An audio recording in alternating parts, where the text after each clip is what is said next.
Yo, what's going on, people? Welcome back to the channel. Welcome back to the midday live. Listen, people, apologies on the lateness here.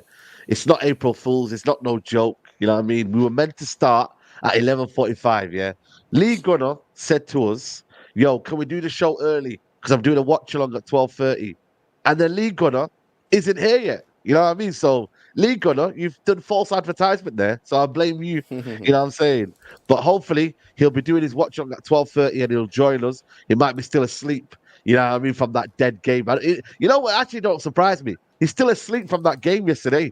So we'll discuss it all together. Big up to everyone locked in. Smash the like button on the video straight away. You know what I mean? Midday live. We're live. You know what I'm saying to you? We've got LB in the building. LB, you know what I mean? Feeling rough this morning like your team. You know what I'm saying? What are you saying? Yeah, man, a bit ill, but yeah, bad news. Bad news. Yesterday's result, man, for me personally. Some City fans are more positive about it, but I don't think City will win the league from there now. I'm sure we'll get into it, man. But yeah, big up the panel as always. Big up the chat, and yeah, let's have a good show, man, innit? Yeah. Yeah, man, defo. Lee just messaged me now, man. He just woke up, so he'll be here soon, people. Don, man, we're in the mud, man. We're in the mud. You know what I mean? And we got that mid-off derby midweek. So what are you saying, Don? How you feeling, man? Bro, How you like I feeling? said, I don't feel anything anymore, man. I don't feel nothing. Like these results against these sort of teams don't surprise me anymore. Do you know what I'm saying? It won't surprise me if we play like prime Barcelona against you lot on Thursday, and then the week after that we'll drop more points. So for me, like I said, I'm supporting my team, but I'm ready for next season. I've written off this season. I don't expect anything this season. You know, I'm hoping that we finish off strongly, but it's in March right now. You know what I'm saying? I can't expect us to improve any more than what I've seen this season, man. So it's a rattle for me, innit? But listen, big up the panel and big up the chat, man. We'll chop it up. We'll chop it up because Poch has said more fuckery. There's been more fuckery that's come out this morning.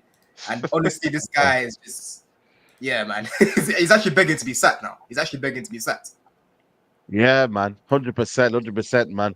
We got George in the building making his debut. Listen, people, Stel won't be part of the show anymore. You know what I'm saying, unfortunately. But big up to Stel. Good luck what you're doing, mate. And yeah, George, welcome to your debut. You know what I'm saying to you?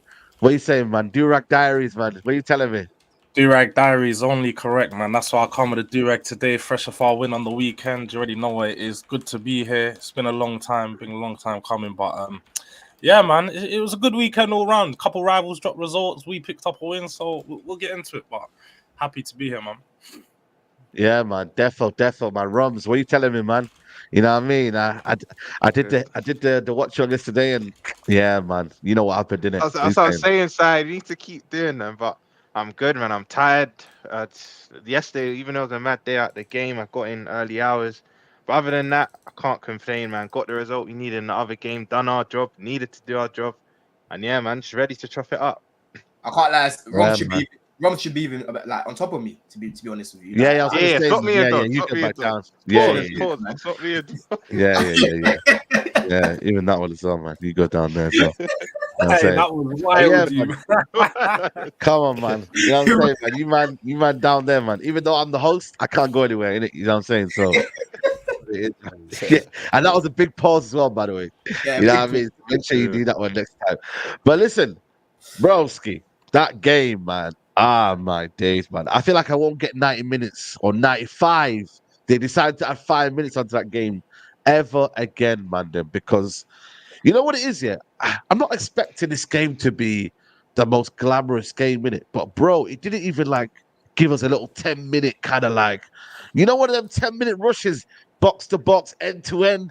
It didn't give us that even, like nothing. I thought the first half a little bit good, and then that was it, man. It was just playing dead. And yeah, man, I'll start with LB because obviously you're the City, you know what I mean, fan here. But yeah, man, are you feeling frustrated? Like, you know what? Is it more Arsenal's defensive tactic? What is it? Talk to me. Well, if you're talking about why was the game dead, yeah, because Arsenal came and parked a bus on the edge of the penalty area. That's why the game was a dead thing. Like we tried, but we didn't have the quality to break them down. Like at the end of the day, I said it after the game. I think Arsenal and Arteta were happy to get a point. And actually, when I look at it, I understand. I understand why he was happy to take a point. Because now he's looking at it now, yeah, and he's basically just in a straight shootout with Klopp. Say, right, there's 9 games to go. And I think Arteta's looking at it going, I'm backing Arsenal to get more points than Liverpool. And of course, at the moment, Arsenal have got a better goal difference as well. So they don't even need to beat them on points. They just need to match it up, which is only 1 game. Liverpool draw 1 match. Arsenal win that match. They're level on points, and Arsenal will be top on goal difference. So, people try to cook Arsenal by saying like, oh yeah, Arsenal, the best opportunity to beat City, blah blah blah. City's defense, was all over the shop because of all of our injuries and that, and they just sat there and didn't want it. But at the end of the day, for Arsenal's point of view, if he went for it, yeah, that also risked losing the game because obviously there would be more space for City to operate in. So I understand why Arteta done it, and I think we needed to win. I look at it now and I think that it's going to be difficult for us to win the league. People will say, oh, there's still 9 games to go. Yeah, but like, how many games you realistically see Liverpool dropping here? 2? All right, okay. Well, City have to win 9 out of 9. Next weekend. I think only 1. Well, the thing is, this is the thing. Well, if you lose only 1, right, then how are we gonna? We have to win all 9 games and get a better goal difference than you. It's not happening, bro. You know what I mean? So for me, I just think it's. I'm not saying it's over. But I think it could be very, very difficult for us to win the league from this position. Like I say, for me, credit to Arsenal. I think he had a game plan. Now, whether or not that was the right decision from Arteta to play such defensive football, we'll find out at the end of the season. You know what I mean? If he loses the league by a point, then people will look back at that game at the Etihad yesterday and go, maybe he should have actually tried. But I think he's just he wanted to get City out the way now because you don't have to think about City now. Arteta and Arsenal, you don't have to think about City. Don't talk about my club no more. You don't need to. Your views now, your thing now is your 1-on-1, 1v1, with Liverpool. Shootout. That is basically where you're at. Because if you handle your business, you don't have to worry about my team. So I think that's what Arteta did. He's positioned his team now to be in that 1v1 race, man. So let's see how they got on, man. But yeah, for me, we just again lack of quality in creative areas. Foden, KDB, Haaland, Bernardo, nothing. No creativity again. And people will just keep on saying, oh, well the next game. You know what I mean? We should have beat Liverpool. I said Liverpool was a must-win for me. We drew. Said Arsenal was a must-win. We drew. Now people all of a sudden are trying to tell me that Aston Villa will be a guaranteed 3 points. Well, lads, we've not won a single game against the top 5 this year. You know what I mean? I'm not going into that game with any confidence, to be honest with you. Why should I? This team's not creating no chances, man. So let's see what happens, man. Like, listen, if we beat Villa, I'll obviously be a lot more positive and say we can do it. But at the moment, I think either Liverpool or Arsenal will win it. And if you want my honest opinion, I actually think Arsenal are going to do it. Yeah. Not Liverpool. No respect to Liverpool. No. No respect to Liverpool. I think Arsenal might win it on goal difference. For me, that game, Liverpool for Roms, that game against Sheffield United at the weekend, I think you guys have got to go slap them up because I genuinely think this league could be won on goal difference, and that is your game. That because at the moment, what are you behind them, like 4 or something like that? 5 goals.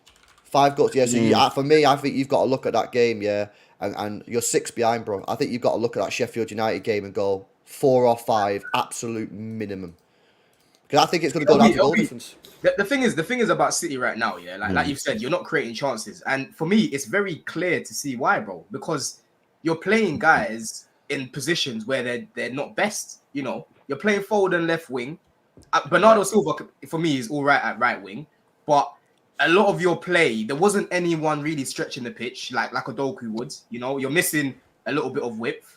Foden for me is not a left wing. I don't even like him on the right, let alone on the left. When he's on the left, it doesn't look comfortable there. I'm gonna have the same energy that I have for my players when they're being played out of position. You're not gonna see the best of Foden on the left. Do you know what I'm saying? You need to play him centrally, bro. Yeah. KDB's world class, all timer and that, but his legs aren't the same right now. His legs aren't the same, and your best player for me has been Foden. So I don't get why he's been sacrificed for someone else. Pep yesterday, he wanted to put all the ballers. Hold on, Roms, He wanted to put all the ballers on the pitch to retain possession. Like you had Kovacic, you had a lot of ballers on the pitch. Not David Silva, Bernardo Silva, Foden, KDB. You kept the ball well, but you weren't really doing anything with it. You were trying to lob it into a box full of 6'3", 6'2" defenders. That's not going to do anything. weren't really creating any good chances. I'll probably even say that Arsenal had the better chances in the whole game. Jesus, in the first half, the shots that he had in the first half. If KDB had shots in those positions, they probably go in. Do you know what I'm saying? But you were struggling to find space, and Declan Rice played a big part. He was literally on KDB and not letting him breathe, right? But it was basically just hoping that KDB does something rather than trying to play well as a team. Yeah. Okay, so can I address that, bro? Can I address that? So that's right, but at the same time, hoping that KDB does something is not necessarily a bad strat because he's done it before. Now, here's the thing.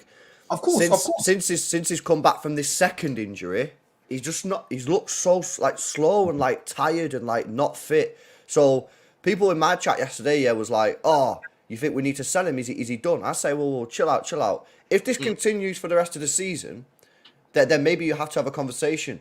But at the moment, like."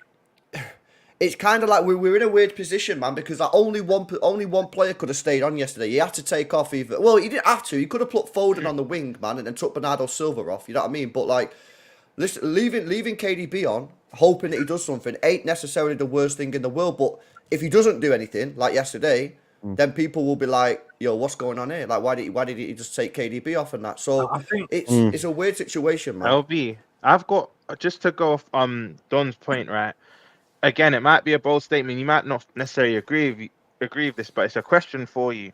I looked at that Newcastle game that you won away and how KDB came on and influenced the game. And it's kind of relating to what Don's point is.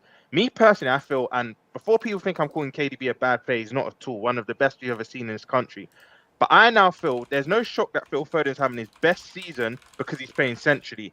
I actually feel in the league games, I think you win 8 out of your next 9. I think Spurs you probably draw 2, but I think you win your other 8. I feel you should just bring KDB on now as that impact player for the last 20, 30 minutes and leave Foden centrally. And then in the Champions League, start KDB in them games. Because I just feel like you said, maybe it's coming of age, maybe it's the injuries, but I feel like he's getting much slower. And you're seeing the best Phil Foden centrally because you see him on the right and left. And he's not really impacting games as much. So I feel KDB should come on the last 20 and 30 minutes. You might disagree, and I understand your logic. No, Roms, I don't necessarily disagree, bro. But it's to do that, it's the realization from the manager, the realization from the player and all the squad that you're basically saying, KDB, you ain't that guy no more. And it's a difficult thing to do because even after he come back from his first injury, yes, he was coming off the bench, but the guy was cooking everyone. Like, look what he did when he come back from that injury in February, man. The guy was getting goals and assists every game he played. And then he got another injury. And then since then, he's looked a little bit sluggish. So, listen, I think at some point in the next, but basically, I reckon from next season, I reckon you just got to give Foden the keys to the middle and just say, like, you are that guy. Because I've been asking for Phil Foden to play middle for years, man. For years. And even my own fan base at times, some of our own fans have been saying to me, this guy's not a midfielder because they never seen him in the academy. I said, yes, he is. Now people are starting to see it. And now we're in that... We're actually in a weird position because we're in that weird position now, because KDB's always been there, in the middle. And Foden's been, there. Whereas now it's sort of, evening up a little bit. And it's well, hang on a minute, who's the guy? And we're in a weird position where, yesterday was a perfect example, was who is the guy that you're taking off? Some people will say, take Foden off because KDB's got that magic about him. But then some people will say, well, KDB didn't do anything. You should have kept Foden on. We're in a weird position, man. So I think from next season, I think Foden's got to be the guy, and you've got to just say to KDB, you're being moved around or whatever. But yeah, it's annoying though. It's annoying though, because in the summer we all spoke about it. We said this is actually Foden's chance now to step up, and he needs to prove that he can actually step up because usually he's had guys like David Silva ahead of him, Mahrez, Bernardo Silva, KDB, all these guys all ahead of him, right? This was the first time where he actually had the keys, like you've said. He proved himself, bro. For me, he's been your best player. And as soon as KDB comes back, it's like, yeah, go on then. You're back on the wing again. You know what I'm saying? It's not good, bro. Good to do that. Go on. I think he's done his I was going to say something there. No, I was just going to say it's definitely time for the pass on the torch. But even yesterday, I didn't look at KDB as being the bigger problem or the biggest problem in Man City's attack. I generally think it was Haaland. I think the movement that Haaland made a lot of the times He done nothing. He's literally not moving. Didn't really make enough runs for KDB when he was getting out wide, because KDB kept doing that same run out ride where he's doing the overlap on the right hand side, looking to whip a ball in, but Haaland's not getting to the front post. When he's at the back post, he's not bullying Saliba or trying to get to the head first. For me, it was just very lackluster from his performance all round. Like, even in the build-up play, he looked like he was shying away from the ball. He wasn't trying to do what he was doing last year at the Etihad when Arsenal came, when he was trying to get in deep, take a 1-2 touch, turn and run off the back of Saliba. He got absolutely bodied by Saliba and Gabriel yesterday. And do you know what? Props to Arsenal for the defensive performance, because the two centre-backs, I don't think as a whole they were amazing as defense. Like LB said, they sat back on the edge of their box. It was sort of part the bus type of settings, but the two centre-backs were so resolute in keeping everything out of the box. Haaland, no chances. KDB, no. I think City had maybe 2 shots on target the whole game. And one of them was that Ake corner in the first half. So it wasn't something really say that they were dangerous at all. So you have to give props to Arsenal for their defensive performance on that side of things. But Haaland was worrying, man. Like, I've seen this time in and time out in all the big games this season. Like LB alluded to, they haven't got points of any of the top 5. And Haaland in every one of these games has disappeared.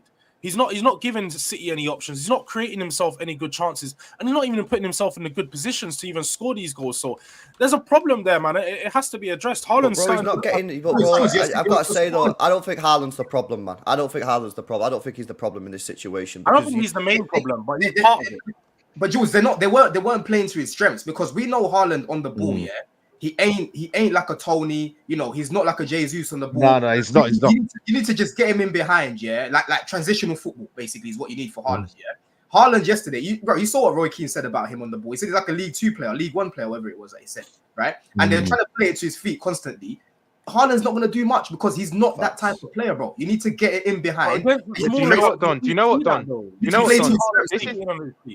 But Don, this is where you've got to give credit to Arsenal, because yes, Bernardo against Kivior, not even just the centre backs, Ben White as well, because Bernardo against Kivior, in my opinion, he was getting cooked. Bernardo kept cooking Kivior, but when City tried to put it down the right hand side, I think Ben White was cold yesterday, and I think Saliba and Gabriel, they nullify everything. This is 3 games in a row now where they've kept Haaland quiet. 3. I remember Haaland had success, I think, last season in the Prem when City won 3-1. When he put, but no, Saliba was there. Saliba wasn't there. No, he was. Saliba went there in the FA Cup game, but the league game, Saliba was there, and no, he wasn't there. He wasn't there. No, he was there in the 3-1 game. He was there. He was definitely there. He was there, but it was the FA Cup game weren't there. But then they didn't have Rice. They didn't have that kind of defensive blanket. But the minute they've had that 3, that Rice, Saliba, Gabriel, that quartet, right? They've been solid, and I feel like they're able to nullify Haaland. So Don, you're saying he needs service from every area, but why Gabriel and Saliba are just nullifying everything? They're eating everything. But bro, there was nothing there. There was nothing there. People keep on saying about this. About one sec, Don. People keep on talking about like Gabriel and Saliba, and yes, they did well, bro. But like, we don't create him chances. We didn't create him chances. You know what I mean? People could talk about his build-up play. He's never going to be Harry Kane. Never. So stop talking about it. It's a completely pointless conversation. You wanted Harry Kane. But you lot are saying Ballon d'Or. You lot are saying Ballon d'Or and all of that. That's why. Yeah, but bro, when he scores 50-odd goals in a season and breaks all records, some records that have been there since bloody, like, when there was 42 games, and I think there's a valid point. I accept that goals don't automatically mean Ballon d'Or. But if you get an absurd amount of goals like you did last year, then I think there's a conversation. I fully accept that Vinny Jr. and Mbappe are clearly better players than Haaland. That's not up for debate. And if he scores like 30 goals a season, I ain't putting Haaland through. But if he scored 50 odd and broke records that have been there for 2 decades, then I think there's a conversation. But you've got to create him chances. I just quickly, George, you chatting arse, by the way, because you said he's not done much in the big games. That's fake news, bro. Yeah, fake news. Against United, 2 goals and an assist. Chelsea, United, 2 goals and an assist. Liverpool, goal. Sure, don't slander my club, man. Sure. United, another goal. Bro, he's got goals and assists against the big teams, bro. He's got a couple. A couple? What are you talking about? Bro, just went through it. Do you want to go through it again? Is that United, just this season? I watched his performances in my eyes against this season, United away, 2 goals and assists. Chelsea away, 2 goals and assists. Liverpool at home, got the goal. Tottenham away, assist. United at home, goal. And did he have a good game in that Liverpool game? Well, he got the only goal. It was a 1-1 draw, and he scored the only goal. The Anfield game, did he have a good game? The Anfield game, no. The Etihad one, he played well. No, he didn't do much in Anfield. Look at Jules. But again, I none of don't our remember having team a good did, game bro. against Spurs. I don't remember having a good game against Arsenal either. So Now he killed all the teams last season, barring us. He didn't score against us last year. It was this year when he scored against us at the Bridge for the first time. And I think was that day ahead? Did he score again? Day ahead? What? I can't remember. Yeah, I don't think he did. But Roms, just to go back to your point that you were saying about Haaland being nullified, yeah, I think you're being a little bit too harsh, bro. Because like I said, yeah, they weren't creating clear-cut chances for him. They were just whipping it in. And like I said, Saliba and Gabriel were just heading everything out, bro. They were literally That is nullified. That is nullified, though. That is But nullified. that's my point. Arsenal not allowing them. What I'm saying, Saeed, yeah, is that's not like a clear chance that you're creating for him. You're just whipping it in, bro. Do you know what I'm saying? That's not It's really. hoping. It's hoping. You're just putting a ball in and saying, go and do something. But then Don and LB, this is my rebuttal. Why are they resorting to whipping it in? Because of Arsenal being defensively solid. That's my point. Yeah, that's what but that's not Haaland's fault, bro. Because of Arsenal, though, because City tend to do that at times, often, all the time. If they're not creating and KDB's not in there, you know, playing that line-breaking pass, they just whip balls in the box. That's literally how City play. That's yeah, what but we don't whip them in from like the wide areas, bro. We get to the byline and like cut them back and stuff. We don't do that no more. Back, yeah. I tell you what, yeah, the biggest loss we've got this year is Gundogan, mate. Gundogan, we've lost so much in losing that guy, yeah, because that guy was able to pick passes up. He was able to do the David Silva type passes. He got goals. He got assists. He could do everything, man. And my club, yeah, for some reason, took too long to offer him a new contract.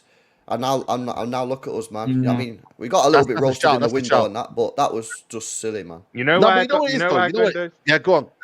It's funny to me, Ronzi. Hold on, just one point before you go. It's funny to me, yeah, because when I was speaking about Chelsea last season, how we weren't really creating that many chances, I said if Haaland played for Chelsea, bro, he would literally be getting memed every week with Timberland boots, because you need to create for that guy. For him to get to see anything with Haaland, you have to create for him, unfortunately. I don't know what people expect from the guy, bro. I was going to say, just on LB's point, it's not even just like the David Silva-esque passes and that. Gundogan will get out his feet and just score from distance. We saw him do it time and time again. And that's why I think LB's spot on. That's why they're missing him as well, man. And Mahrez, when Doku came on, bro, oh my words. The end product, Jesus Christ.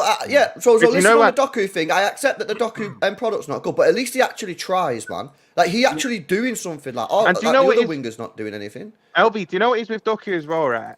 Cool. Some people can think he's not good. Some people can think he's good. But in most players in their first season under Pep aren't that good. Rodri had struggled. Cancelo struggled their first season. I think Doku will cook next season. This season, yes, he's not been that good. I think other than that Bournemouth game when he got, I think, 4 assists and a goal or something crazy like that, he's kind of, his form's been in and out. But I reckon next season you might see a better Doku, because the first season under Pep, we've seen the best struggle. We've actually seen the best struggle. So I'm going to be patient with that one. But this season, I admit, it's been quite under. Well, he might not even play next year, Can I go back to the Haaland? Savio, innit? Savio's coming in from Girona. Savio would be better. Savio will be a bit less predictable. My thing, I just want to go back to the Haaland comment, yeah. What does, like this, it's difficult, yeah, because it's a difficult subject, because I feel like he scored goals, yeah, but he won't get respect as a footballer for some reason. You know what I mean? People don't respect him as a footballer. So what do City do now if the game's... Because I've seen Alvarez on the bench, and I'm like, bro, like, at least he can do the little... I thought that was a game for Alvarez. The little pockets where he can get into, he may be able to find and then go with Haaland. I feel like with Haaland, yeah, if you literally do what Saliba and Gabriel do and just lock him up there, you can't tell him to go and get the ball and receive it on the half turn like a Tony, and just, you know, swivel away from a few players and hold up the ball, maybe bully defenders. And I feel like sometimes Haaland is a big guy, yeah, and I don't think he does enough for me to kind of protect the ball a little bit. Yeah, maybe the touch is a little bit off, but I think he needs to do better as well, just protecting the ball. He's a big lad, man, and he got rattled by Gabriel. Saeed, LB said it time and time again, week in, week out. I know you just mentioned Alvarez, right? It's either you play him in his position, or they're gonna have to end up selling him, because we've seen him in the 10, we've seen him out wide. I'll take him. He doesn't impact the game. So I think LB's spot on. In a few years' time, you might have to send him, or you play him up top, but you can't, because Pep don't play with a 2, and you're not displacing Haaland. So it's a headache for Pep. I'm not gonna lie, it is a headache in that system. But I agree with you, Sad. I think as much as Haaland didn't get that much. He didn't get that much service. So I do understand what Don and LB are saying, but I just think it's down to... I'm not saying it's Haaland's fault, but it's down to Arsenal nullifying before it even got to him. So, yeah, I just think he was isolated as well. I think obviously, yeah, I think Arsenal were very good defensively, innit? Like I said, you know, I've Yeah, said yeah. throughout Credit the to season, Arsenal, man. you know what I mean?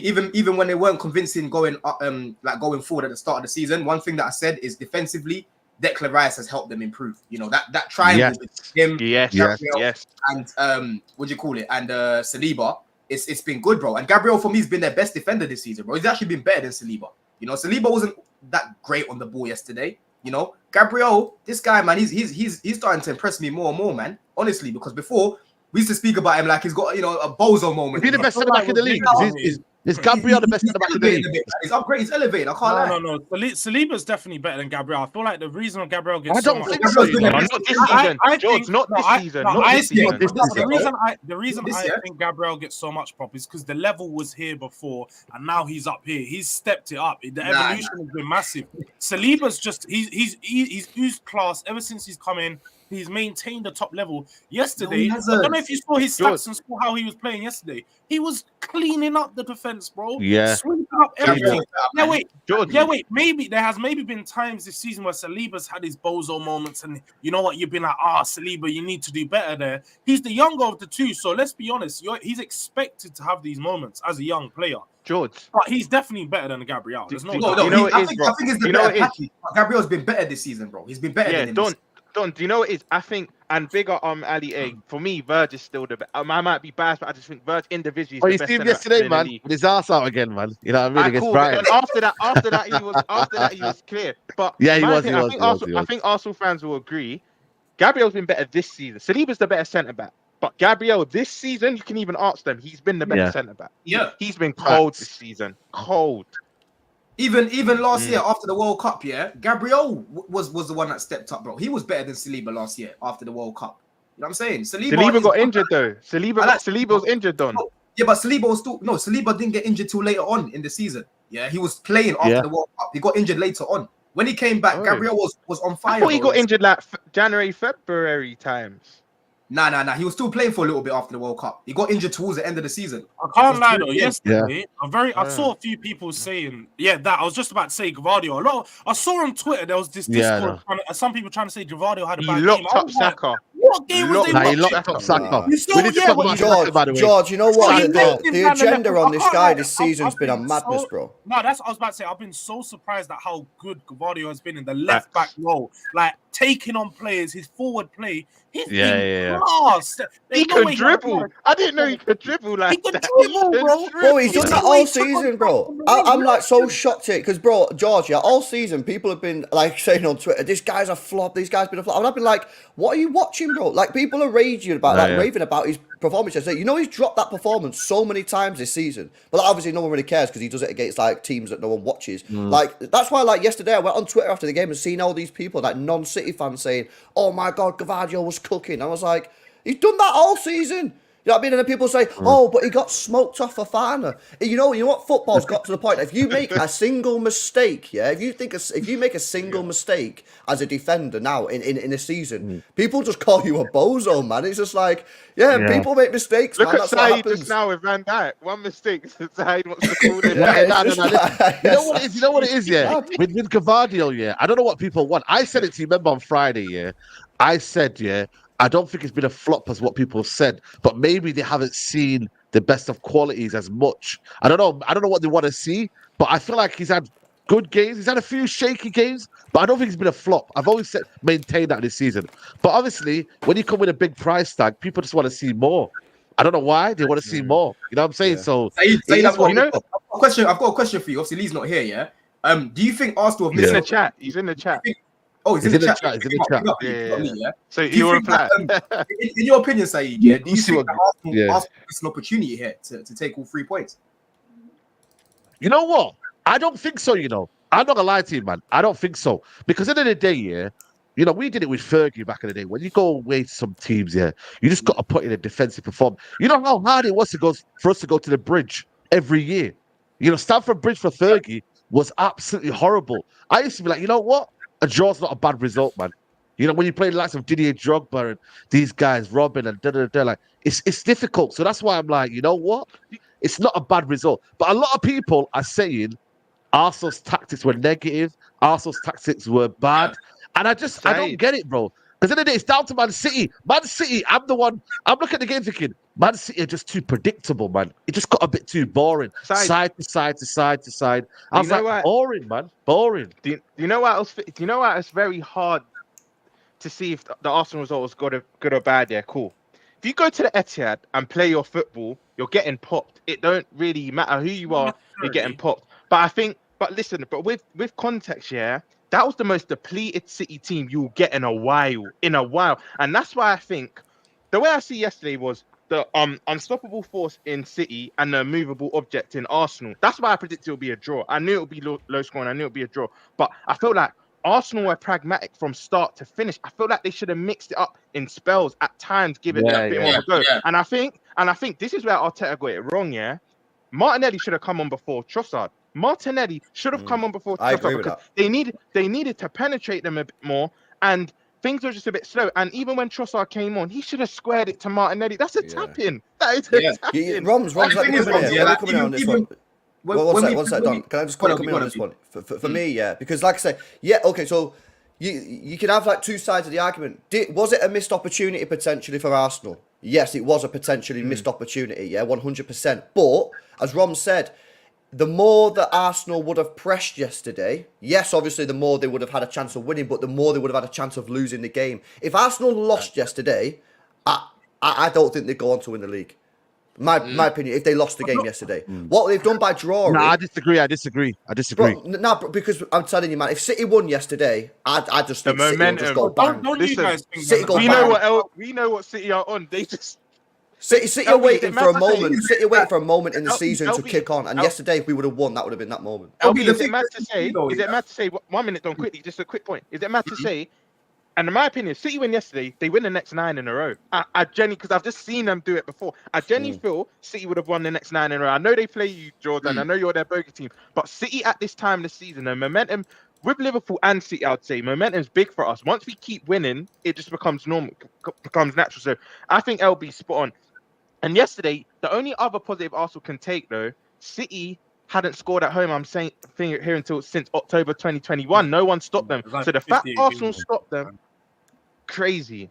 But the thing is, yeah, Rob, for me, listen, there's obviously been an improvement in it because Arsenal, every time they go to Etihad, they just get moved to, they get battered. Yeah, last year we saw what happened to them. They got absolutely battered. Yeah, and this year they've improved.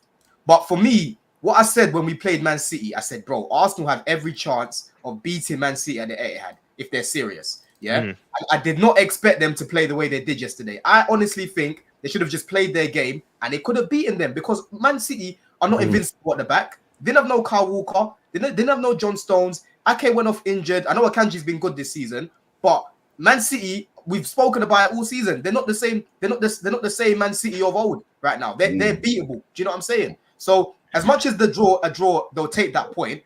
I honestly feel a little bit as a neutral. I just feel a little bit disappointed that Arteta didn't go out there to go and play his game. No, 100% Don, because the way that you have to look at it, Arsenal this season have been the second best team in the league, like you could say, or first, whatever you want to put in them in that sense. But the performance-wise, they've been one of the most consistent teams. They've kept it at a good level, maintained to get points, and against the bigger clubs, they've actually performed. They beat Liverpool. These are the games that you expect them. So when it's the City game, and you watch, take away the result. Yeah, cool. You can look at it and say, good point because it's at the Etihad, but also look at who they were missing. The performance itself going forward gives Arsenal no confidence because in the bigger games, these are games that you expect to see them do something. You expect to see this attack come alive. The likes of Saka, Martinelli. I disagree, George. I disagree with that. I honestly disagree. The reason why it's not true. It's not true. They just went to the Etihad, got a 0-0. City created absolutely nothing, and you're saying that's not going to give them any confidence, bro. Let me finish, bro. You didn't let me get round to my point. Again, I would expect that in a game of this magnitude, where they know they've got a big run, Arsenal players know that they bottle it at this time of the season. They need a big performance. They need to grow that confidence within themselves to score and win a game at the Etihad. Just like we've seen Chelsea get at Man City. We've seen smaller teams this season get at Man City's back line. Your back line is not invincible. You concede a lot of goals. Arsenal created 1 or 2 chances yesterday, and you thought, could have done something. They should have been more relentless yesterday. That's what I'm saying. Didn't see it. What it is? Let me hear from Lee. I was going to say, just before I'm going to go, it's a quick point. what I find funny about this, right? And I feel like Jordan Don, I don't want to clown your club, but I feel like it's because you've not been in a title race recently. We were clowning Arteta last season for not doing what he did yesterday. We were actually clowning him for doing what he didn't yesterday. He actually adapted. Yes, it might have not been aesthetically pleasing, but to stop City scoring the first time in 2 years at home, a 0-0 result, and only means they're 2 points trailing. Me personally, a performance-wise, it was disappointing because we know the Arsenal team, we know how flary they are, we know they've been blitzing teams. But in a title race standpoint and in the running, I think it's a decent result for them. Yeah, honestly, I think agree. it's a decent result. Arteta adapted. Yeah, but Roms, you said it earlier though. You said that Arteta should have mixed it up, and that's my take as well. At times, every time they got the ball, even Odegaard, I spoke about it on the terrace. I said Odegaard for me is going to be a key player. Yeah, because I've seen Odegaard against Porto literally take the game by the scruff of the neck and create magic out of nothing. When he got the ball yesterday, bro, he just kept losing it, bro. You know, Nah, that's cap. That's cap. Odegaard wasn't that bad yesterday. I feel like it was the players around him that he tried. George, come on. You don't think Odegaard, bro? Did you see Odegaard's passing in the final third, bro? It was not good. I thought no, but I saw it was ghost card. It was ghost It was not good, bruv. George. Odegaard was One second, man. Let me bring Goodally in. Obviously, make sure you lot like the video, man. There's 1.8k in the building. Hit that like, but we need 1,000 likes, people. But Goodally, you know, what I mean, we had to step in. You know what I'm saying to you? Chat to us. Is there a bit of a madness going on about Arsenal and why they should have done this, should have done that? Talk to us, man. Listen, man. Firstly, shout out to everyone on Easter. Obviously, come on, big day for everyone. I'm sure that's a following the religion. But yeah, listen. For me, I'll say the performance wasn't great. You have to be honest. The performance wasn't great. I wasn't one of the ones that was saying it's going to be 3-0, 2-0 to Arsenal, but I just don't understand why Arsenal are getting so much flack. Like, Arteta set out to do something, and he did it, which was to at least not lose the game. The first 20 minutes, he had a game plan. To halftime, he had a game plan. I think till the 60th minute, he had a game plan. And then I think from the 70th minute, bringing on Martinelli, that was the last part of the game plan with Trossard. I don't understand why Arsenal are the ones getting the flack. Man City had to win the game. Now, I think for Arsenal and Arteta, I think he did want to win the game, but I think he looked at maybe the bigger picture and thought, we have the Champions League and we could play Man City as well. Let's try see what we can do with that as well. So I think he was looking at a bigger picture of it. I do think, and I said this before, I know it's about the Premier League, but I think that Arteta's thinking, you know what? Let me try and do something tactically that's different. Now, I don't understand why managers are getting flack for trying something different. Now, Saeed, you will know about this. Don, you will know about this. You want your manager to try something different. It might not work all the time, but you want him to try something different. How many times have we said, oh, Arteta doesn't have a plan B? He tried something different, and now he's getting flack for it. I actually don't understand why. It's not an Arteta masterclass. I don't think it's that. But I do think that it's a way of trying to formulate a win a different way. And there's more than one way to skin it. There's more than one way to skin a cat. I think everybody wanted Arsenal to lose 4-3. Like, where's the entitlement from all these rival fans? Oh, it was a boring game. I wasn't entertained. I'm sorry. Did Arteta play the game for you lot? No, he played the game for Arsenal fans. So why is it? Oh, was you not bored though, Goonally? I'll be honest with you, I was bored, but that's not the point. The point is that the game plan. But my thing is, everybody's like, oh, it's almost like you wanted us to lose 4-3 or win 4-3 for you to feel entitled to say, oh, Arsenal are going to go on this and go and do that. No, Arsenal played the game to try and win it 1-0 and set up defensively. But it's almost like, for me, I look at it in a different way. I'm thinking, you know what? I feel confident going to Spurs away now, because I've seen Arsenal put up a good performance defensively. So I think the bigger picture is not to say it's copium, because I'm sticking to the point. So what, talk about small fish? Yeah. Wait, Lee. No, small fish. You made some good points, bro. Yeah. So let's talk about your front three then. Yeah, because again, like I said, let's Odegaard was getting, Odegaard was getting. I'll talk about the front three. Go on. I'll talk about the front three. Saka, very poor. Yeah. Saka was very poor yesterday, and I think there's two parts of it. You lot can run the jokes and the banter, because I know every time he comes off, when he has a poor performance, it looks like he's hobbling. Why does he do this? Why did he do this? I'm not jumping in that wave. I'm not jumping in that wave. I will say he had a poor performance. He had a poor performance, but I do think that one thing I'm learning about Saka is he's not a counter-attacking player. He's not somebody who can. He's not got that. He's one player who one of my favorite players in the league actually for the last 15 years, 10 years has been Mane because he's devilish on the counter-attack. And he's not that kind of player. He's somebody who works in the play. He's formulated in a system, and he likes to cut in. He likes to cross the ball in, and he likes to kind of be part of the play. He's not a counter-attacking player. Jesus, the lights are shining bright on you, my guy. You're 25, 26 years old. That was a shocking performance for me. Attacking-wise, defensively, he did the job. And this is where I go back to why are Arsenal getting so much flack, because he did. You could see he was almost like the first fullback. That's how defensive. That guy's pushing 30. What do you mean 25? No, he's 26. He's 26 years old. He's 26. 26. So for me, 26. So for me, I'm not. I don't want to do the whole excuse for Saka. Saka's my guy. I love him. But if he's injured, fine. I don't know. I'm not going to get onto him. I'm not going to get onto him. But he was poor. Jesus was poor. I thought Havertz was very good yesterday. I thought Havertz held the ball up well. I thought Havertz did things which were connected with the play. I don't know why people are going with the ghost of God. I don't think he was poor, but I don't think he was amazing. I think he was trying to press, but I don't think the attack was great. And even after the game, Arsenal players said, I think it was Saliba and Odegaard that was interviewed, and they said, do you know what? Man City, fair play to them. They actually did push them back a little bit deeper than what they wanted to be.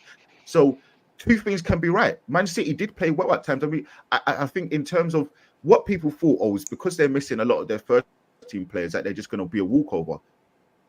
To my surprise, did they not have Mr. £100 million headband man on the bench? Did they not have Jeremy Doku on the bench? Did they not have? Nah, bro, our team was strong, man. I don't know what people was waffling before and that's the game. my point. I was on Twitter and I was like seeing people. People thought we was going to get rolled for 3 or 4. Exactly, I was like, exactly. what are you talking about, man? Listen, exactly that. Yeah, I said he's 26. I literally just said he's 26 years old. That he's 27 on Wednesday, so he's 26 today, my guy. If I don't get it, but listen, for me, look, I'm not giving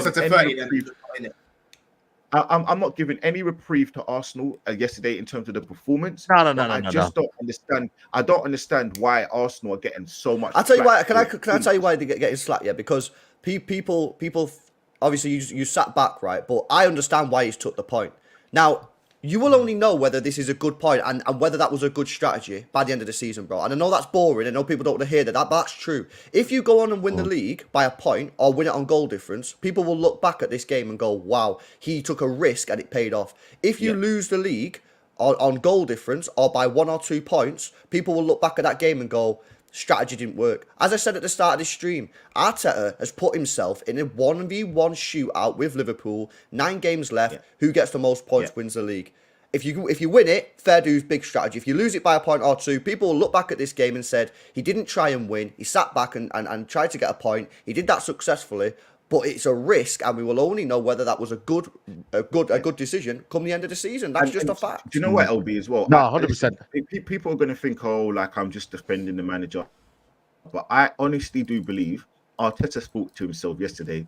If I don't lose the game, I still have a good chance to win. And the reason why, I think he looks at Liverpool and think they're going to drop a point in 1 or 2 games. Not to say they're rubbish, they're not. But I just think that he looks at them and thinks they aren't this formidable team that are going to go 9 games out, crashing the league. And neither are Arsenal. I love this. Neither are Man City. So it's not to say that, he's belittling any other team, but it is. Like, for me, look, I'm 100%. I'm not happy with the performance because But the result. I do think we should have done a lot more in terms of going forward. But I've seen so many good points about Arsenal that can carry us through to the league. Yes, we've got 2 hard games, and I also think the Champions League. I really, really, really listen. It's better the devil you know, and I've said this over and over again. I said it on Never a Foul. I really would prefer to play Man City in the Champions League if we get through Bayern, because I don't think Arsenal have got the minerals to play Real Madrid home and away.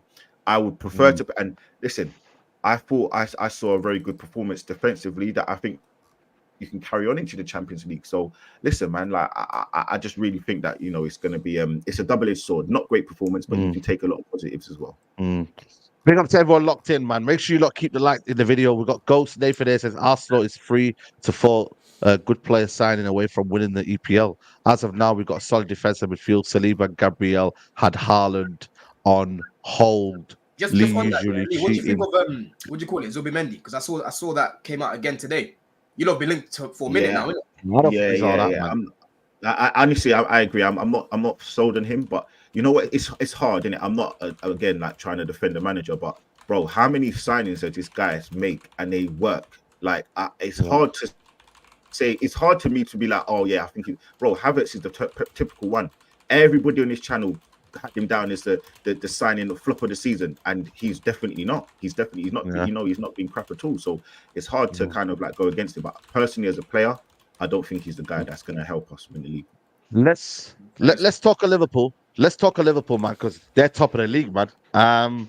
Listen, 1-0. You thinking Danny Welbeck, unbelievable goal, and then you know what I mean. McAllister for me was the star of the show, man. Side. When you said 1-0, you're thinking Danny Welbeck. You mean speak for yourself? Because we were always winning that game, in my opinion. We were always, but no, carry on. Yeah, man. Listen, you blitzed them, man. I think it should have been the scoreline was not the result. It should have been more, man. Should have been more. Should have been more. You know- Like, you peppered them, man.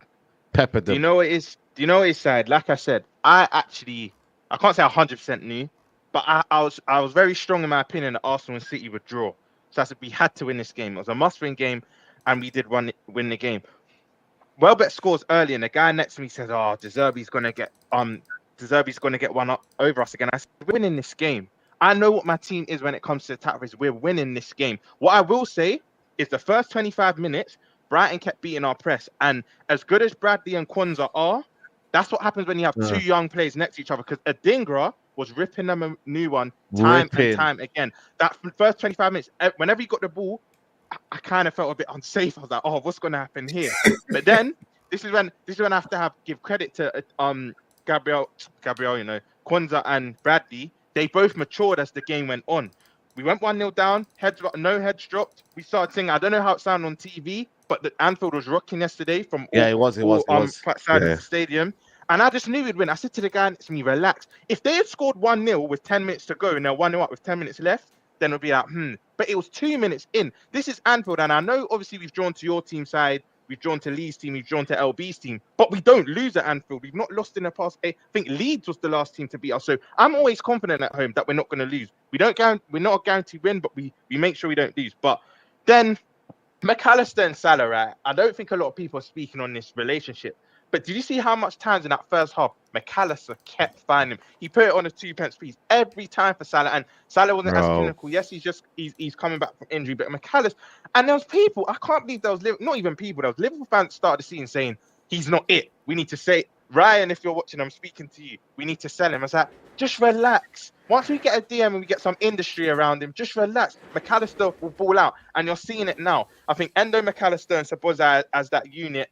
We started to take the reins, man. Yes, they were hitting us on the counter here and there, but McAllister kept finding Salah. I think Diaz was doing what Diaz does, working hard a lot. Him and Salah was linking up. And for strikers watching that are growing up, you should look at Diaz's goal carefully, because that's what happens when you gamble. You stay on your toes and you gamble, because most of our players gave up on that. I think Salah's headed it. It's come off a Brighton player, and then Diaz was there to tap it in. Once they went 1-1, I personally thought it would be 3-1. It wasn't as comfortable, but then the cutback from Sabozza, I know Sabozza's got a lot of slack, and even again yesterday, I don't think it was his best game, but he did a bit more offensively than we've seen in past games. That cutback to McAllister and that driven pass to cut out their two players, and the first touch from Salah and slotted it. That's what Salah does. And this time of the season, you need your big players.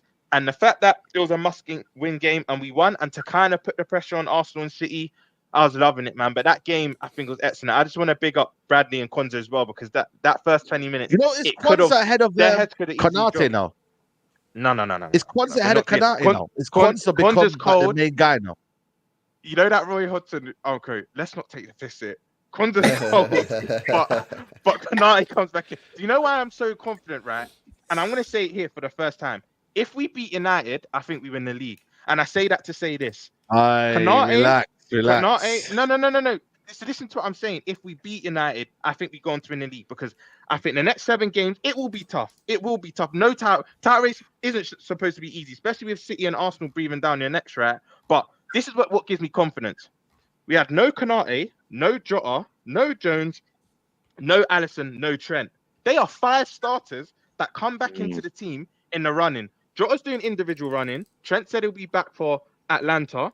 Konate was basically fit, but I think Klopp's going to rest him and playing midweek. Alisson's not far away as well, and Jones isn't far away. I think to have them 5 players back in the running, I'm confident in my team. If we don't win that United game, then I think the pendulum swings back to Arsenal. I think if we draw or lose, it goes back to Arsenal. But because I'm not even counting Sheffield. I know a lot of people saying 1 game at a time, we're battering Sheffield. Clip this. If we don't, you can cost me, but we are battering. If we can't beat Sheffield at Anfield, we don't deserve to win the league. You need to put 5 or 6 past them, as I said before, bro. Yeah, LB facts, because goal difference is key. What I'm looking at now is especially getting our goal difference up at home, because everyone says our title run is the easiest, but there's 3 games in a row.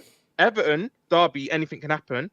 West Ham away and Fulham away. They're 3 away games back to back to back. We got 3 away games. So I will take 1-0 wins away from home. But at Anfield, against your Crystal Palaces, your Wolves, your Sheffields, we need your spot on LB. We need to be winning the 3s and the 4s. Away from home, I'm not worried about battering teams. I just want to get the win. But at Anfield, we need to be putting teams away, because we know what Arsenal are on. They're probably going to put 3-4 past Luton. We're already 5 or 6 points. Nah, I'm not sure about that, you know. Luton are good, man. Luton are good, man. Luton are good, but Arsenal, they'll win that game by at least 2 or 3 goal margin, in my opinion. But I'm just saying now, if we get 6 out of our next 6, I genuinely believe if we beat not even saying Sheffield, but if we beat United, I genuinely think we do our next 6 or 7 in a row and we win the league. And I haven't had chest all season, but I just know what my team are on once we have momentum. And when our 5 starters that I named come back into the fold. Bro, it's hard to disagree. You know, Listen, Liverpool, man, momentum. I think that you guys just have the easier running. Like you say, once you get over the Man United game, it's just it's literally focusing on the next game one by one, getting the wins at these teams. Like you said, they're hard away games, but they're not games that you should be afraid of winning. But it's all in your hands now. Literally, it's all in your hands, man. You've got the games, you've got the results. You've just got once you get over United, there's no big team ahead apart from Spurs at home. Again, favorable to you. You haven't got no. You'll roll over for us. You'll roll over for us. You don't want us to win the league. We're not gonna give you nothing that game, man. I don't expect it to happen. I said, I looked at it and I thought, you know what, Man United. Last season, you had the chance to stop Man City doing the treble. This season, you got the chance to Liverpool to stop doing the treble. And what I'm not going to do is, again, going back to our conversation before, I'm not going to, kind of go too hard on the likes of Man United, because we go back to it. Arsenal should have won yesterday. We should have found a way to win the game. So it's now us relying on other people, and Arteta's taking that risk. But I do think that Arteta looked and thought Man City can drop points in 1 or 2 games. Sorry, Liverpool can drop points in 1 or 2 games, and he's risked it for the chocolate biscuit. And I look at that game against Man United next week, and Man United, I don't know if they're going to do anything because he didn't win yesterday. I needed Man United to beat Brentford for you to care more about that game against Liverpool. And I think that we got Chelsea midweek as well, by the way. So Lee, I'm going to cut you there. When it's United Liverpool, they will be up for it. I'm sorry. I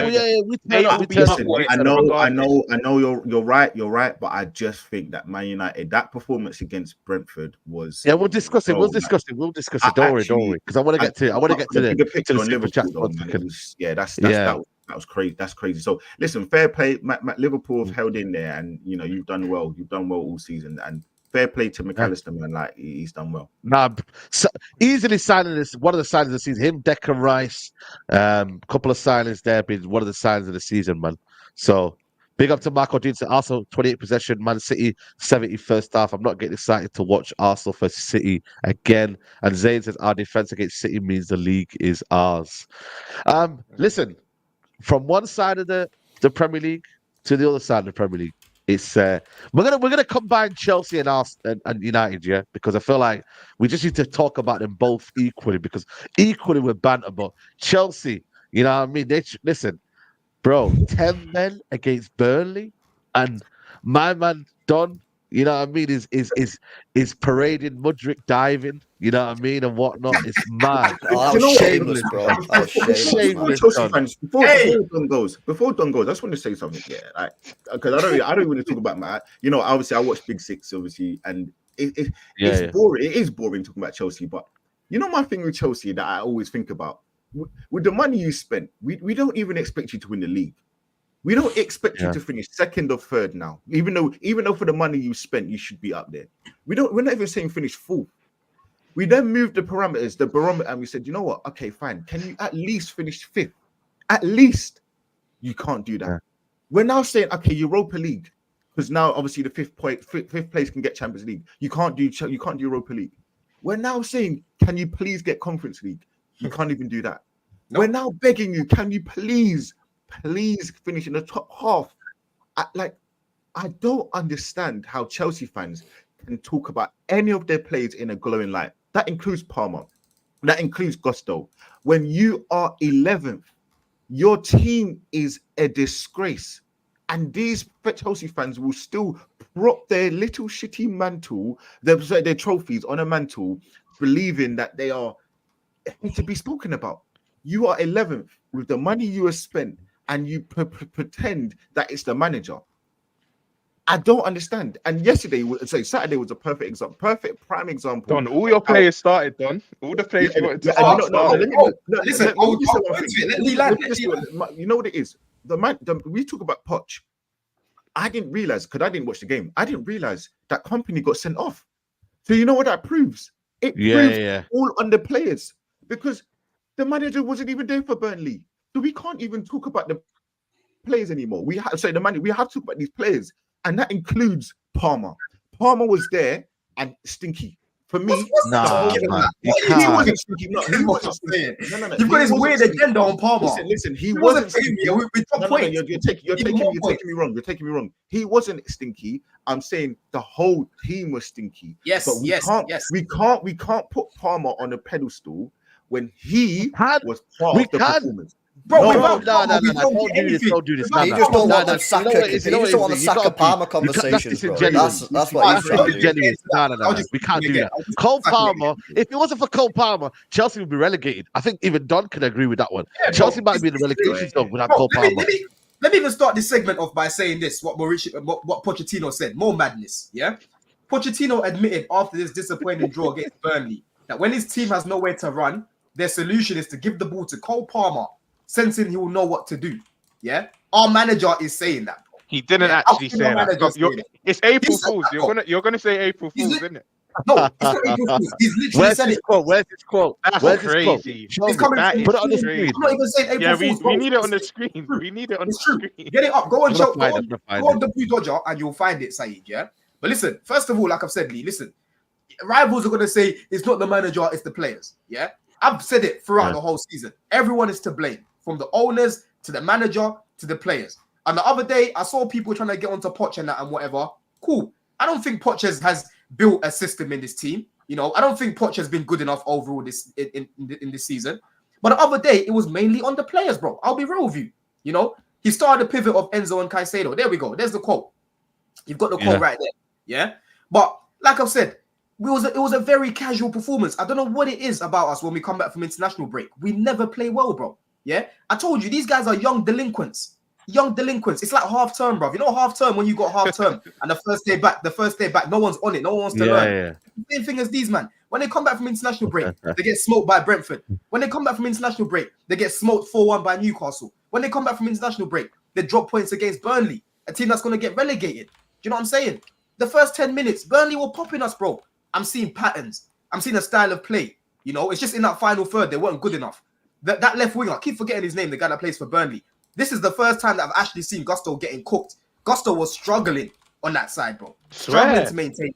Bro, Gusto was struggling this game, bro. He was cutting in. His name Amaduni or something. He gave us a tough time as well. The left winger. Yeah. Odegaard, the French. Odegaard, that's his name. Yeah. He's a good player. He's good. He's definitely going to get a move in the summer. I'll be very surprised if he stays at Burnley. But he was cooking Gusto. Yeah. But like I said, individual, as a team, bro, I just don't see a team that are playing together. I don't see a team that have any ideas. I don't see a team that are building any patterns. Like I've been saying, Saeed, it's a moment of brilliance that I'm looking for every single time. Do you know what I'm saying? And as bad as we are in terms of our build-up and how we play, we still created at least 3-4 clear-cut chances to win the game. Jackson, he got the ball from Palmer. He missed right in front of goal.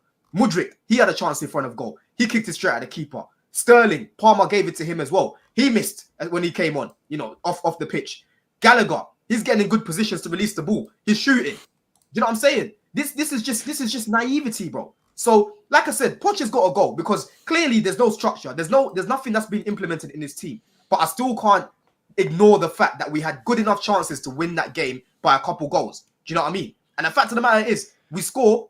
We were up. We were winning twice, and we let go of our lead twice. You know what I mean? How many times am I going to talk about set pieces? Yeah, start of the season, this manager was given the option of having a set piece team. He said, "No, I don't need it." How can you say that when every single week, when guys get set pieces against us, it's like a penalty, bro? Every single time we concede a corner, I'm scared, bro. I'm putting money on it already. Arsenal scoring at least 2 headers against us when we play them. I hate betting against my team, but I'm gonna do it because this is it. This is what happens to us when it comes to set pieces. We're shocking. Don, can I just come in on that? And this is why I have a problem with the people who say it's not necessarily on Poch because we create the chances. We've been saying this like all season, man. Like, oh, it's not Poch's fault. The players had the chances to score and they didn't score. Oh, so how long are we just going to go with this then? What about if it carries on next year? Oh, we keep creating chances, don't score. We're just going to carry on. Don't blame Poch. Chelsea are in the bottom half of the table. Oh, but it's not Poch's fault because we created the chances to score. They just didn't score. Yeah, at some point, you've got to look at the manager and say, well, what's going on then, mate? What's going on with the defence? How come the players are not scoring? Maybe they don't like him. Maybe they're not liking the style. Maybe they're not like... You can't keep blaming the players, man. Hold on. Before you come in, Roms, yeah? Under Poch, Chelsea are on course to set a club record for most goals conceded in the Prem since it began in 1992, bro. Yeah? So we're scoring goals, but the other way, we're just leaking so many goals. Last season, bro, as bad as we were going forward in terms of scoring, our defensive record was not bad last season, bro. It's only towards the end of the season where Man United held us by 4, whatever it was, yeah? And we started to concede more goals. But over the course of the season, we actually had a good structure. It's just our attack that wasn't firing. This year, it's the other way around. Do you know what I'm saying? It's ping-pong, lack of control football, That's why, for me, tactically, this manager, he's expired. And I'm not saying the weekend was mainly on Poch. I think it was mainly on the players. But when I look at the system and how we play, I have to blame the manager. What are we doing in training? We've got 1 game a week. The thing is, I see the same thing every single week, bro. Don, I just want to say, so on that quote that you brought up at the start with regards to Poch saying, like Palmer's the player that they go to create. Yeah. You can't blame that on Poch for that being the situation. What he's basically saying is Palmer's the only one that takes the responsibility. He came into the team, which has players like Sterling and some other players that are a bit more senior than him. And he's took the responsibility to say, I'm taking penalties. I'm taking free kicks. I'm taking the responsibility that late on in the game, give the ball to me. I'm going to make something happen.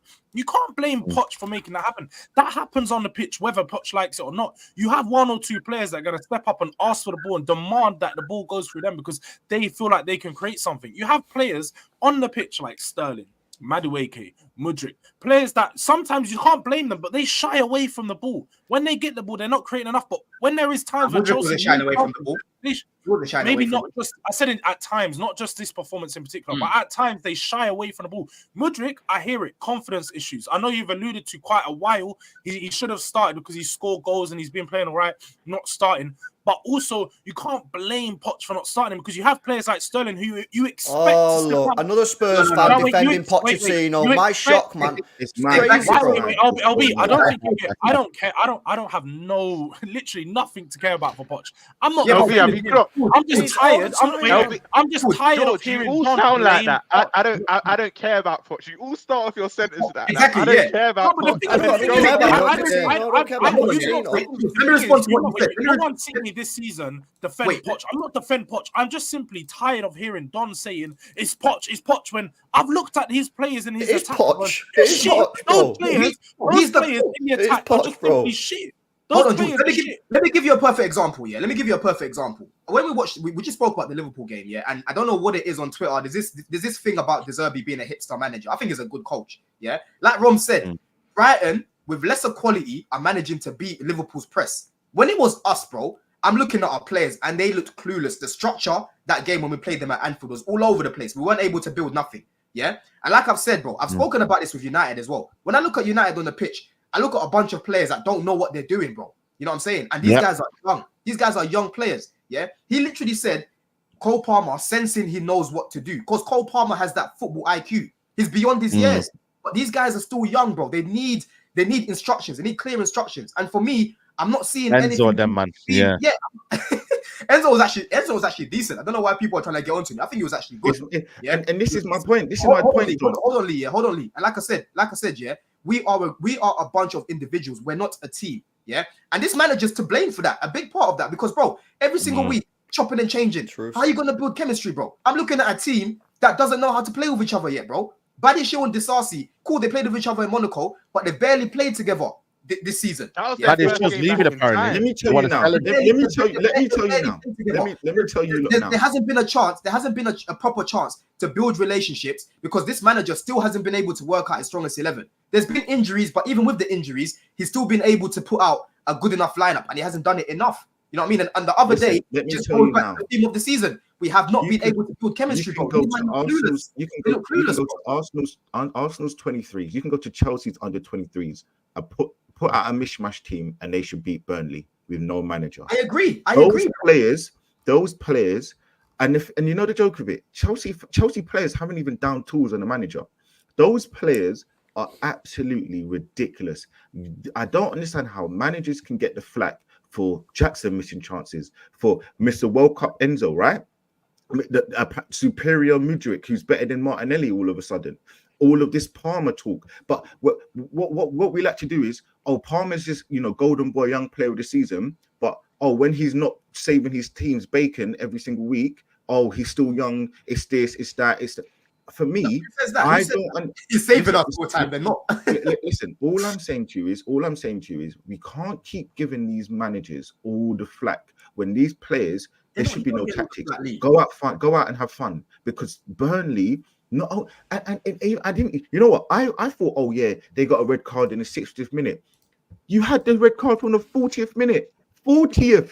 Lee, and you still drew the game. And this is the mad part, Lee. This is where I have to agree with you, bro. I was happy with the subs the guy made. He took off Caicedo because they had 10 men and they were just sitting back. He brought on Madueke. He brought on Sterling. So we had Madueke, Sterling, Jackson. Was you happy with the starting 11 as well? Bro, we had. Was you happy with the 11? Yes, even before the thing is that I wasn't happy with, was Gallagher in that 10, because once again he's showing us why he shouldn't be playing there, bro. Yeah, that guy. I keep saying it. He plays football like his boots are too big for him. Do you know what I'm saying? He gets in the pockets and he just slips everywhere, bro. He slips about. He doesn't have good decision making. He's meant to be a box crasher, but he doesn't score enough goals. For me, I don't know why he was still on in the second half. He should have come off at half time. And Poch actually took him off. And you guys know how much Poch loves him. He took him off because he was stinking out the place. Yeah. But even with Gallagher, like I said before the game, even with Gallagher, that was more than enough to win the game. And like I said, the subs were good. But please, what I'm saying with Poch is the structure and how we play is on the manager, because what are you implementing? Why can't I see a style of play, bro? Why can't I see anything? Do you know what I'm saying? That's where I've got to blame Poch, bro. But in terms of the missed chances, I can't blame Poch for that. I can't. You know what I'm saying? Listen, man. No, listen. I just think it's a mess. Yeah, I think it's a mess. I'm done with this season, bro. I'm ready for next season, bro. Even now, it's every season. You're ready for next season. You're ready for that. Don't, can I ask you, bro? I've got to get to Wembley. I'm even contemplating, bro. Imagine. How do I imagine? I'm contemplating whether to go. Can I ask you a serious question, Don? No banter here. Even though it's A4 and that, no banter. Where do you actually think you will finish, bro? Like, if you just had to say a position. I can't tell you. I honestly can't tell you, because looking at the running before, I spoke about this before we played Brentford. I said Brentford have lost 10 of their last 12 games. We have to go there and beat them. We drop points. After that, I said no more. I looked at the fixtures coming up. We've got Burnley. Yeah, we've dropped points already. We've got United. We'll probably beat United somehow. And then we've got Sheffield United away or something like that. We'll probably drop points over there. We've got Everton at home. We'll probably beat Everton. We're up and down, bro. We're unpredictable, bro. We're unpredictable. So I can't tell you where we'll finish. Right now, I've got no belief in the team. All I've got is hope as a fan that we'll do something. But I don't believe in what I'm seeing, bro. From the managers, from the players. It's a collective, I like a few players in this team, but as a collective, I don't believe in what I'm seeing. So I'm not going to be deluded because I'm a Chelsea fan and say, we're going to finish top 6, yeah? No. I don't think we will. It's up to them to prove me wrong. Do you know what I'm saying? Yeah. Now you listen, you man, me 10th, and then you never know, man. You know what I'm saying too. But listen, we're gonna move over to United, yeah. Make sure you not like the video. 1.4K in the building. Let's get to 1,000 likes ASAP, people, man. I don't know if you might watch the game. Did you might watch the Brentford game? course. From start Bro, to finish. From start you know to what's funny, finish, yeah? bro. You know what's funny? I'm gonna give Lee his flowers, yeah, because he's been calling it all season, yeah. So I'm gonna let Lee have his flowers. 'Cause I remember me and him was back and forth about Ten Hag. I was like, yo, listen, man, give him time. He needs time. And Lee was like, yo, man, I don't see the style of play. I don't see this, don't see that. So Lee, I'm gonna let you land first, innit? And give me your 2 players. Because you've been saying it from the start of the season. The manager, the only thing with me with the manager is I don't understand why Man United was saying all of this nonsense last season, because it was different to Arteta. He had been managing for years prior and he had the experience with Pep prior. I'm going to give Man United a bit of slack though, because yes, they were poor and they've been poor for 2 seasons, not just 1, 2. But the difference between Chelsea and Man United is I genuinely do feel like there are a few vermin players in your squad that you need to get rid of. Whereas the reason why I don't give Chelsea flack is because the players that they cost, Havertz, Mount, Koulibaly, the keeper, I can't remember his name, who's gone to Saudi. They got rid of all these players, the guys that they want, and they've got players in. I feel like with Man United, yes, Ten Hag isn't the right manager, but I also feel like the players don't go out and do what he's asked them to do, and that's where I feel a little bit. If I was a Ten Hag defender, I would feel a little bit sad for him, because you've got players like Rashford, you need to get rid of him. You've got players like what's his name, Luke Shaw, you need to get rid of him. Onana, which is on his back, you need to get rid of him. You've got a lot of players just aren't good enough. Whereas I feel like with Chelsea, they've had the money spent and they're still crap. And the players that they lured up, and that's what I like about Man United. On the whole, a lot of your players, you know, you need a factory reset. Well, you've got Don, he will put all these players on the pedestal and blame the manager.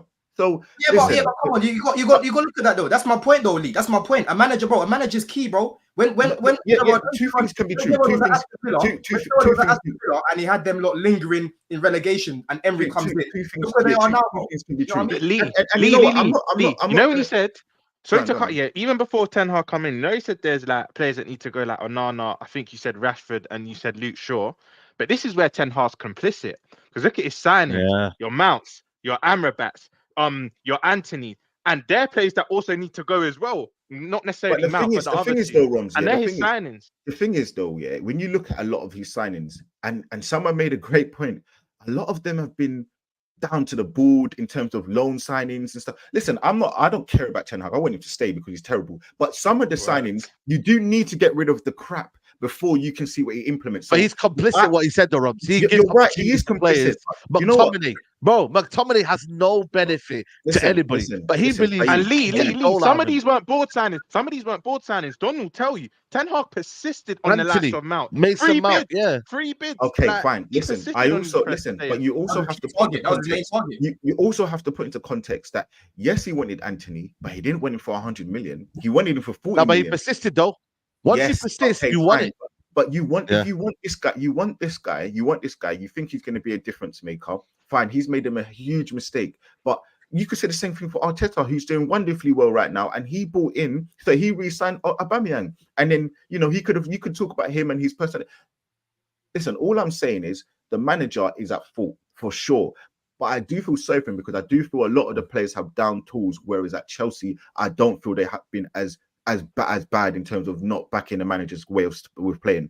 But I just don't understand the fact that you've got players in that squad that don't know that you have to win a game by defending. You have to, and these players just allow Onana to have overtime, double shift overtime. The amount of saves that this guy has to do week in and week out, and I do think with a better manager, you will have you will have a better outlook. And I think there was a question on DR Sports not too long ago, and I think it was on Big Six as well. Sorry, who's in a better place, Chelsea or Man United? And I have to say, I think Man United are in a much better place. I really, really do. I think I think Man United. Honestly, I think going forward, I really, really do feel like Man United are in a much better place because I look at those players. I do feel like they are a lot better. I just think they just don't care about the manager. Either the players or the managers are going to go. I think the players need to go because you've got players in that squad who are just not good enough. And what I want my last one, and I'll turn it over to I'm you very guys. confused, Lee. I can't lie. I'm very confused. When you look at Arsenal, you've got maybe one or two players that that people don't rate. You've got like maybe Ben White, you might have Zinchenko, but everybody else you'll say that they're good, but they might be a bit overrated. When you look at Liverpool, you might have an Endo that people don't rate, or like a Nunes people don't rate. But it's not like 3 or 4 players. When you look at Man City, there's 1 or 2 players you might think they're Grealish or whatever you don't rate, but there's one. With Man United, you can go through the whole team, and it's like some people rate them, some people don't rate them. You can make like, a starting 11. Yeah, there's no Yeah. bona fide other than Manu. There's no bona fide bad boy starters in that squad, in that team, and that's the problem that I think you've got. You've got too many players that just fluctuate, and you need to. The thing is, though, what football tells you, though, Lee, is you don't have to be bona fide good players to be a good team. Right. Look at Brentford, and this is how bad we are. Brentford have had 75. I don't know how many touches they had in the box, right? 85. Tony is doing what he's doing. He's running around. They've got players in there. These guys, like I said to you, they're in 16th position. They've not won a game in how long? They've been poor this season for large parts here. You don't have to have so many wonderful world-class players to be a good team. You just have to be coached well. And that's the problem with United, is that we're not coached well. That's what it is. And Lee, You and might Lee, have what seen is the that gap as well? between I midfield have to and disagree a little bit with what you're saying about you think United are in a better position than us. I strongly disagree. I strongly disagree, because for me, when I look at our squad, I said this I'm not even just saying this now. Ask Roms on every foul. Yeah, Bro, I it's said not worth fighting for, man. Yo, Don, it's not worth fighting for this, man. I'm not saying fighting for. I'm just saying in terms of who's in a better position. I think United have a lot of work to do in terms of flashing out a lot of the dead wood that you've got right now. Yeah. Whereas with Chelsea, I think we need a shape up. I think we need 3 or 4 good additions in terms of seasoned pros. Experience. Experience and a better coach. We can go again. Whereas United need a whole reset, bro. A whole reset, bro. I think they're in a worse off position than us. I know they're ahead of us right now. Cool. But I honestly don't think that Chelsea are that far gone as bad as United right now. Let's be real about it, because they've still got a lot of players that have been stuck there for ages, bro. Rashford on 300k a week. No. Anthony. Who wants Rashford? Who wants Rashford, man? Is anyone would run Rashford in their team? Would anyone want to buy? You already know my answer. The thing is with Rashford, he can be a system player. He can be a system player of genuine quality. You look at the 2 problems, the big problems at Chelsea and Man United right now. It's probably Rashford and Sterling. I'm telling you now, I'm taking Rashford every single day. Sterling needs to go sign for MLS. Yeah, he'll most likely get sold. Yeah, and that hurts me, because obviously, listen, Jamaican connections, it hurts. But so, bro, would you swap Rashford for Martinelli? Nah, man. With Martinelli, so he's not getting your team then. He's not getting your team. No. Listen. Out of the 2 devils of Rashford and Sterling, I'm taking Rashford every single day of the week. Of course, man. Both grenade football. Listen, they're both poor. But all I'm trying to say is, listen, the manager's he's clearly out of his depth in that team. I think he just doesn't have that thing. And I think someone made a great point. Even when you listen to him, he doesn't inspire you. He's boring. Saeed, being a teacher, you can't be so monotone, bro. Like, you have to have a different way of speaking to people and getting people motivated, bro. He's just so boring. Like, he just probably does the same thing. I just don't get how Lee has this energy for United and he's saying this about the manager, but then you haven't got the same energy for Poch. It doesn't make sense to me. Listen, I've given the manager flack, but I'm also saying that I believe that the players are down tools, and that's the reason why it's hard for you to give all the blame to the manager at Man United. Whereas with Chelsea, none of your players, there's no rumors of any rifts. There's no things coming out in the newspapers. There's no downing tools.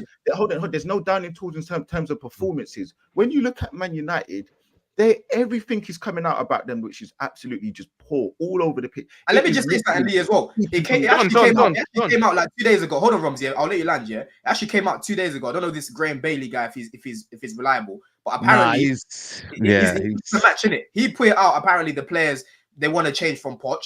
Like I said, I don't think these guys are playing against Poch, but it's clear to see that they don't know what they're doing, bro. That's where you got to look at the manager, and you keep failing to do that for Chelsea. But for United, you want to look at the manager, bro. You know, at first, when Lee said the thing about Chelsea and United players, I didn't get it first, but now I actually clocked it. Like, Lee, but you're basically saying with United players, it's not quality but certain players have a little something, but they down tools. There Whereas you at go. Chelsea, they're actually trying, but they might just not be good enough. They're not good That's enough. what I think it is at I disagree, Chelsea. man. That's it. I want And that's it, to go Roms. back to go on. No, No, you literally, Yeah. going off your point. I think that's the problem that people are failing to see. Chelsea players are putting their players on a pedestal, and they're not good. I do think that Man United have got a few quality players, and they need to add more pieces to the puzzle.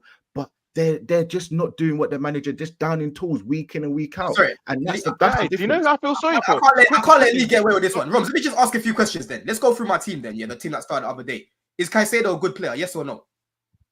Yeah. Is Enzo a good player? Yes or no? No. You don't think Enzo's a good player? Okay, No, he's not. I disagree with that, but I think he's a good player for me. And he was actually better than Caicedo the other day, actually. Right back, Gusto. Is Gusto a good player? Yes or no? No, I don't. I don't think he's You don't think Gusto's a good player? You see what I'm saying? We're dealing with agendas now, guys. I'm not going to ask Gusto is I'm good. not Gusto is gonna good. And You're you know dealing what with it is? agendas now. You've done yourself now. Everyone can see. Hold on. Let me just, you know what it is, because we're focusing on United. I'm not saying any Chelsea player is good right now. The reason why is because it literally is. You lot are the bottom of the barrel. Listen, if a player makes a 5-yard pass, you man clap it. If the keeper makes a save, you man clap it. If you man score a goal, you man clap it. Your standards are so low. Palmer can do he can't do no wrong. Gutso can't do no wrong. So your players, you put them on a pedestal of, superiority. These players are not great. They're okay. Palmer and Gusto aren't level raisers for any squad. They are okay. They're not rubbish, but they're okay. That's it. They're not going Quickly back onto the moon. Back onto the United game, yeah.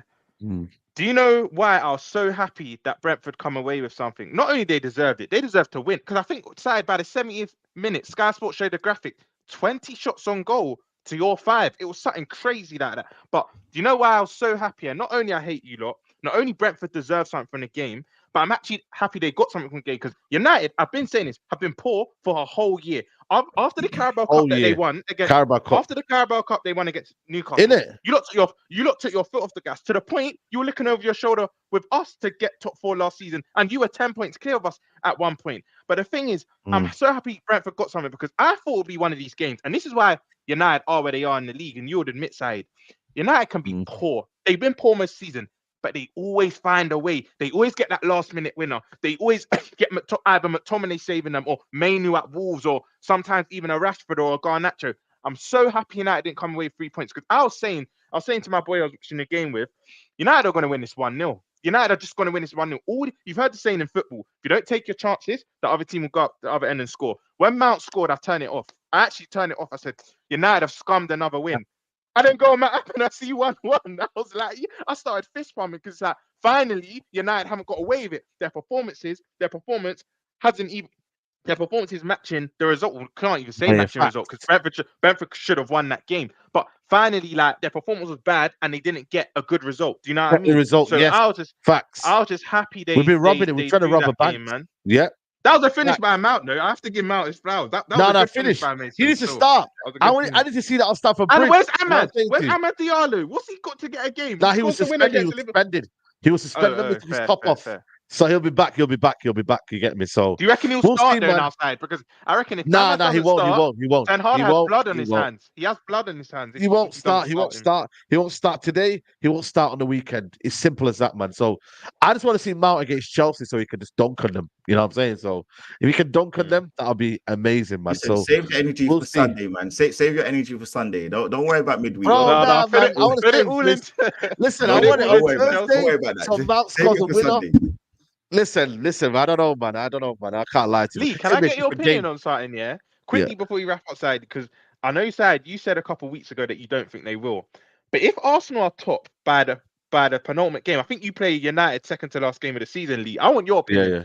Do you think United will bend over for Arsenal because they don't want City or Liverpool catching them? Because Side said they won't. He said the fans think that, but the players won't. But what do you actually think? Bro, listen, Saeed, my brother, please, Saeed.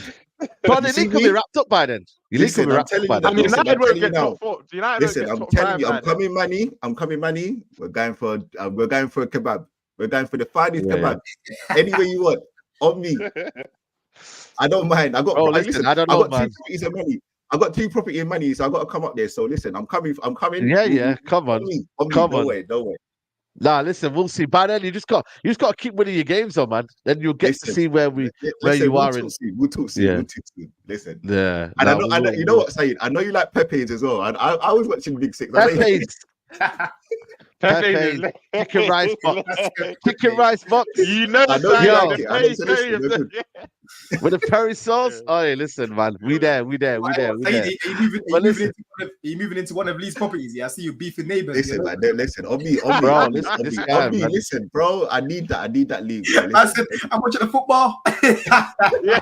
I watching the football, mate. Bro, man's kind of coming to calm down, you know, bro. What's going on here, man? Listen, it's mad, man. It's mad. But listen, I'm leaving soon anyway, so it's one of them, man. You get me? But big up to everyone locked in, man. What a show, people, man. Big up to Gouda Lee for stepping in, man. As always, man. You get me? Like, big up, man. One love, bro. Big up, man. 100%, bro.